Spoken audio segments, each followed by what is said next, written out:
welcome to another edition of Lifestyle Xpoze. I am regular host Igwilo Laura, and today with me on the show is a fashion designer from Washington D.C.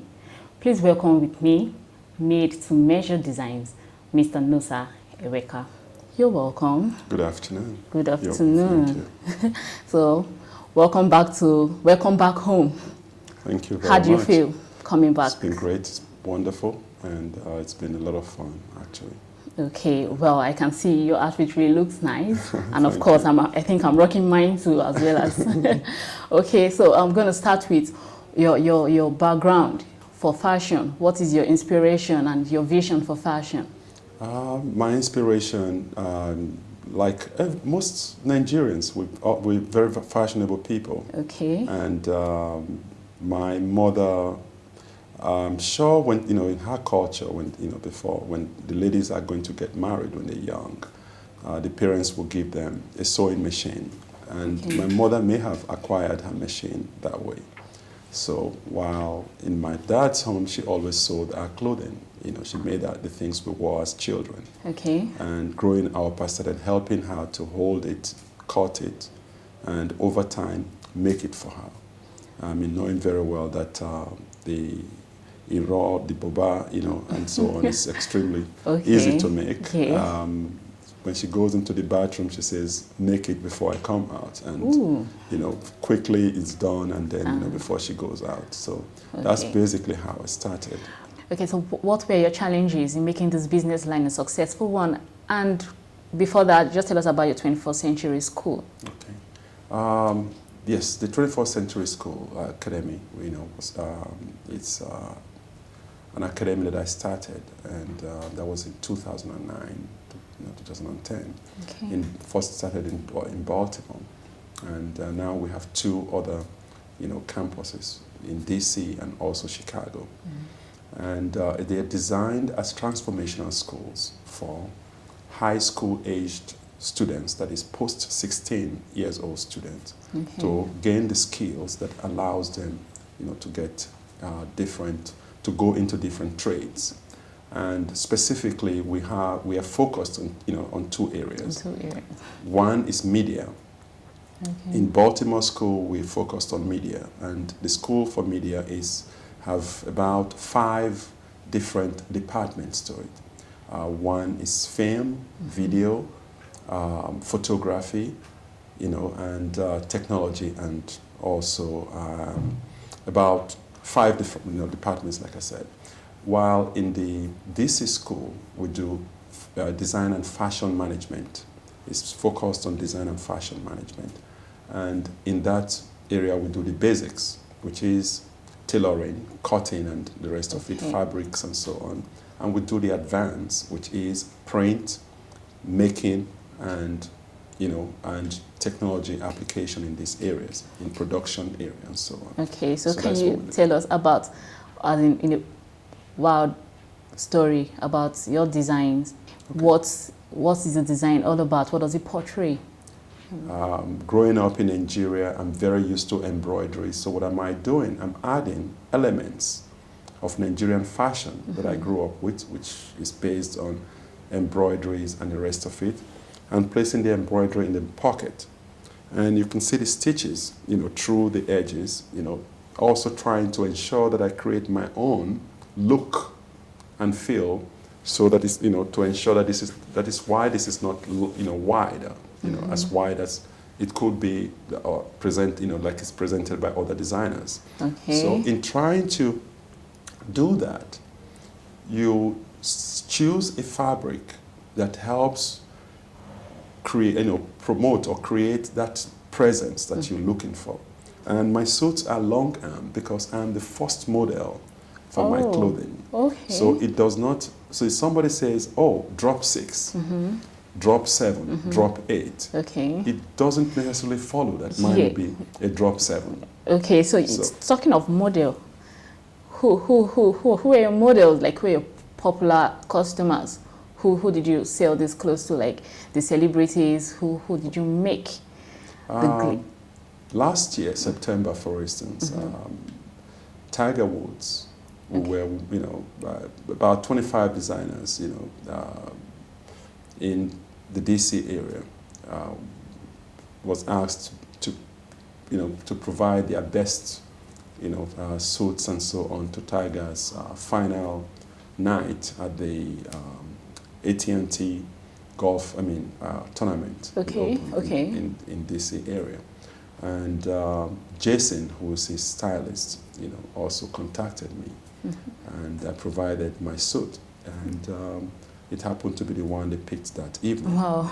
And which was a Parliament blue suit. And so, but before then, I do about 3 fashion shows every year. And last year, I did one at the Italian embassy, which was in about November 13th last year. And it was sold out. Over 700 people attended. And the models were Baltimore Ravens, players. Yes, Baltimore Ravens players. Vicente Shankar, Jamil McCain, and also, Garcia from the, from the local Redskin, Gasson. Okay. Was also part of the what's it called, the models. Yep. Okay. So what I have done in the past is use football players as models, and so on in my different fashion shows. Okay. And regular, the women are usually regular, models that are also known around the city. Okay. Yes. Mm-hmm. All right. Thank you very much. And still on the show is a fashion designer from Washington D.C., Mr. Nosa Eweka. And he's bringing down the fashion line to the country. Well, looking at the fashion line coming down to the country, how do you intend to tackle unemployment with this advent? The employment situation is really, really, really, really serious. Okay. I came back from Benin yesterday. Mm-hmm. And yesterday and the day before yesterday, the time I spent in Benin, most of the people were hanging around with nothing to do. But how do we use fashion? The textile in every country that have gone through all developmental phases in the world, from developing to developed, used textile, and the end product being fashion, clothing. The English, we know that the English came to Africa, went to India for cotton and also, to help their textile factories. Most of the patent in the industry is owned by Burberry. You won't even believe this. When you talk about wool gabardine, for instance, a very popular wool, the patent is owned by Burberry, a British designer. In the 18 something. Now, why is this relevant? We can see the story of the BRIC countries today, China, Brazil, India, and the rest of them. They are using the same industry. And why is this important? It's important because it's actually one of the only industries that helps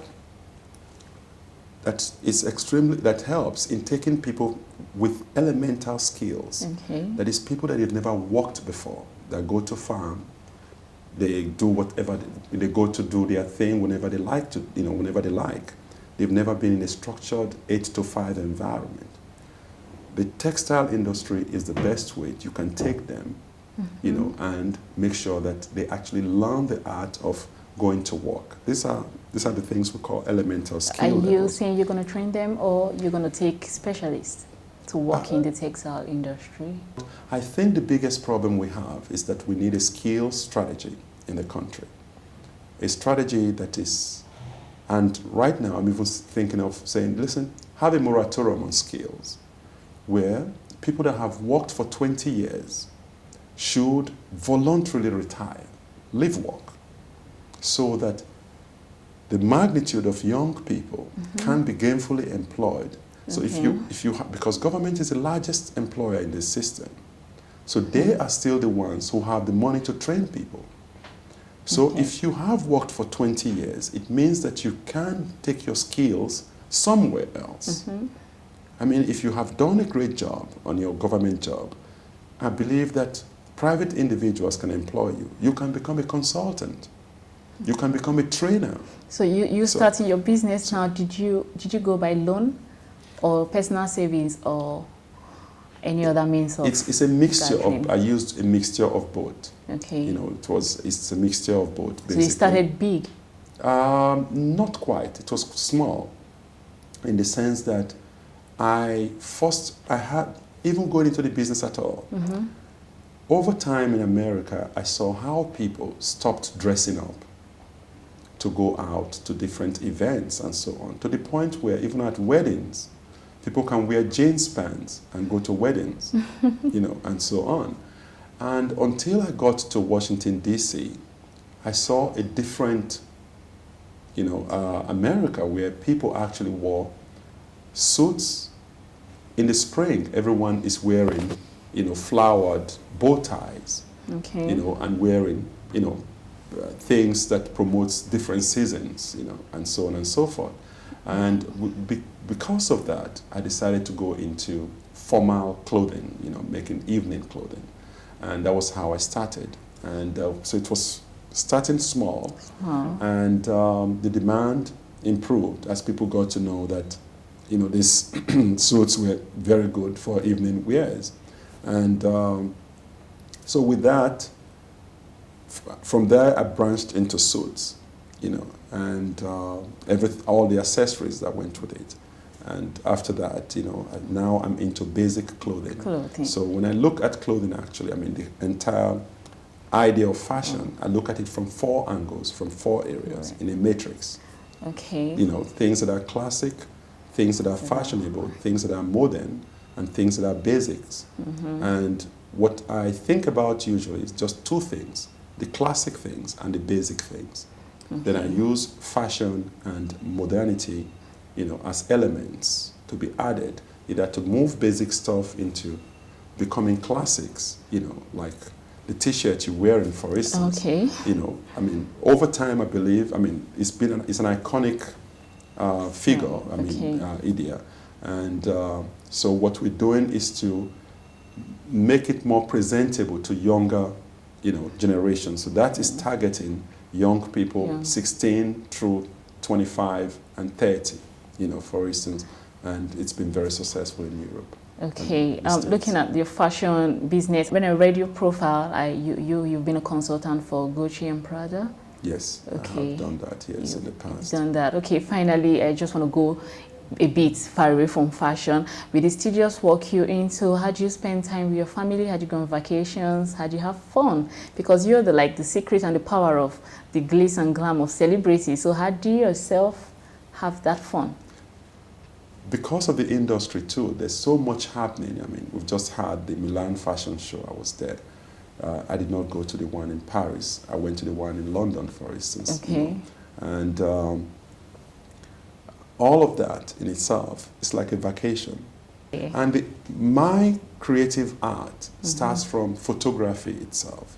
Okay. So I have a camera. So I take pictures everywhere I go. You go. I mean, just coming in from Benin, you won't believe it. I may have taken up to 2,000 pictures. I mean, with so much art everywhere, with so much nature, you know, everywhere. Okay, that, so you know, you can use. Thank you very much, and you're welcome home once again. And we're expecting more and more from you.